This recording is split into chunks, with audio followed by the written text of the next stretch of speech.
Thank you. Welcome everybody to Mobile. This is one of the best times of the year, the conference tournament.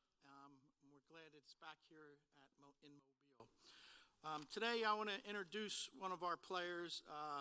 She's one of the players that's like a coach's dream, that always holds the team together, is always the one you need. If you need somebody to talk to, she's the one that's everybody's going to talk to and you can talk to, and she's kind of like the glue that holds the puzzle together.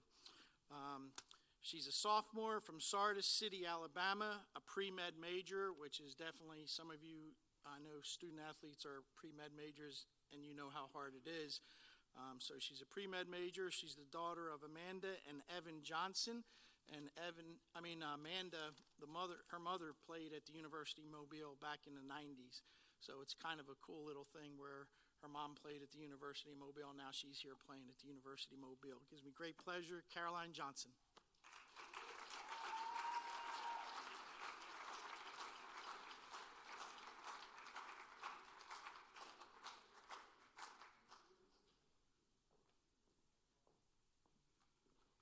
Hey guys. Thank you, Coach Ube and Commissioner Hall, for allowing me to be up here tonight. Also, I took public speaking online, so y'all just got to bear with me on that. I'm going to start with a story about pilots. You're probably wondering why I would talk about pilots and planes at a tennis banquet, but just hear me out. Specifically, these are pilots of World War II. We have all studied and read about these aces of the sky that flew and fought for various countries on both sides of the war. These pilots were heroes. They were the strongest, the most fit, the best trained, and most intelligent people within their societies. If you have seen Top Gun, good reference. The planes they flew were the fastest, most agile, and elite planes of the day. However, they had a weakness. If hit in a certain spot, they would quickly burst into flames. Even though these pilots can escape and survive, the flames resulted in severe burns to their face, hands, and the rest of their body. These handsome and healthy young men were now scarred and disfigured, and returned back to their homes unrecognizable even to their family and friends. The most advanced treatments and skilled surgeons often could not restore them to who they once were.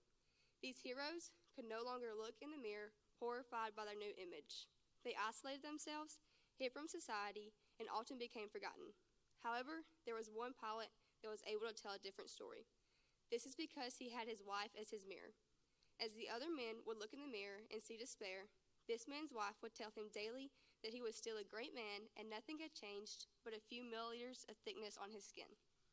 This fire, the adversities you face, can either break you or reveal your true worth. She was his mirror, a mirror that brought out the best in him. People around us help us determine the image of ourselves. They are our mirrors. Some mirrors are our family members, friends, and other relationships. However, most of you are thousands of miles away from family and friends. You left what was home and came to your schools to play a sport you have chased and overcome many obstacles to play. Being a student athlete is hard, and I applaud each of you for what you do. But who are your mirrors? Who is there to pick you up every day? I believe strongly that God is the first mirror we should look to for comfort and strength. I know I could not have made it this far without him. He walks with me daily and gives me the strength to make it through this chaotic life. But secondly, you have your team as a mirror. Tennis is a weird sport. Once this year during a match, I overheard Kiki yell, "Why do I play this sport? It is so mental." She couldn't have said it more perfect. You are playing an individual sport for a team score.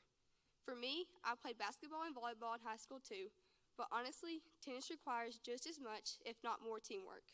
If you have a bad day in basketball or volleyball, you can sub out for someone else. In tennis, once you step on that court, it's just you out there with no help, except for your team. They are there to tell you to keep fighting and focus on each point. For me, most days, when I can't find the will for myself, I do it for these people.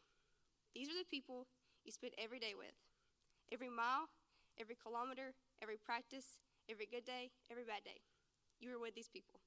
Today, I encourage all of you to be that person for your team. Encourage each other, lead by example, and give each day your all, because you will blink and it'll be over.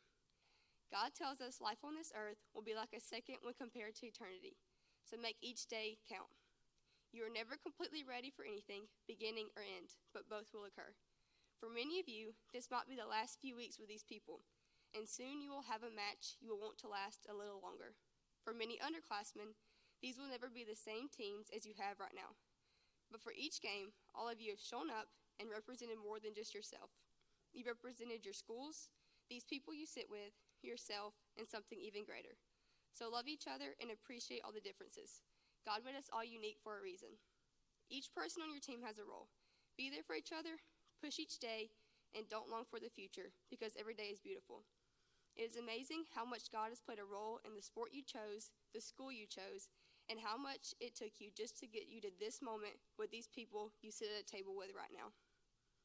God has allowed each of you to use your gift for many years in order to get you to where you are right now. This sport is hard, and like many of you compared with these pilots, tennis is what you are known for. But I want you to know tennis is not what defines you. Tennis has taught us many things that will influence and direct the rest of our lives, but it's not who you are. You will be known more for the teammate you are, not the matches you win. To all the other teams in our conference, thank you for pushing my team to be the best version of ourselves. Every person here is amazing in their abilities and how far they have come, and it is an honor to compete with you all, even despite a few disagreements on line calls every now and then. To my team, thank you for always being there for me. I love each one of you in ways I cannot express enough, and it is truly a blessing to be surrounded by your love, care, and compassion each day. Thank you for all the laughs daily and how much you push me to be better. I hope I push y'all. Go be mirrors for each other during this tournament and show each other the worth and strength each one of you have and bring to the team, because I see it in all of you. What is done in love is done well. Good luck to all the teams this week, but most importantly, go Rams.